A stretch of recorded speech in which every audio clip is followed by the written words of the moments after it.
Today we are going to make a breakfast item, oats. Oats, as we all know, is a very healthy breakfast item and it's very fast and you can prepare it very easily, especially for the office goers who do not want to spend much time on breakfast preparation. So you can have this. So let's see what all ingredients we'll be requiring to make this. We have taken 1 cup milk, half cup of oats. I have taken Quaker oats, 1 tablespoon of muesli. This will just give it a crunchy kind of taste. I have taken 3 cashew nuts, 2 almonds and 1 walnut, basically half of walnut, 2 dates. I'll be using cinnamon powder, darchini powder, which is called, like a pinch of that. You can use any seasonal fruit. I have taken apple, banana and kiwi. This is chia seeds. You can use chia seeds or flax seeds, anything. This is honey. As a sweetener, I'll be using honey.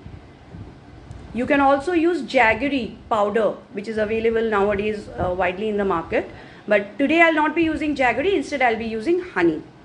So come, let's prepare. We will boil the milk and then add oats to it. If we are using chia seeds or flax seeds, then we will add it to the oats and grind it in a mixie and then use the powdered form. We will add the powder to the milk. If we are switching to a vegan diet, then we will use almond milk instead of the mother dairy pouch that I have used here. We will stir continuously, and then once it is cooked, after 2 to 3 minutes, we'll turn off the flame and allow the mixture to cool down. We will transfer it in a serving bowl and then add all the other ingredients to it one by one.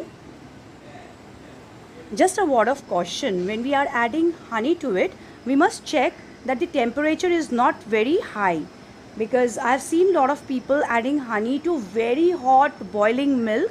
But that is not recommended, because honey may lose its beneficial properties at high temperature. So we will allow it to cool a bit from hot to warm and then add honey. So once it's done, we will serve it. Looks delicious. Be healthy, stay fit, like, share and subscribe. Thank you.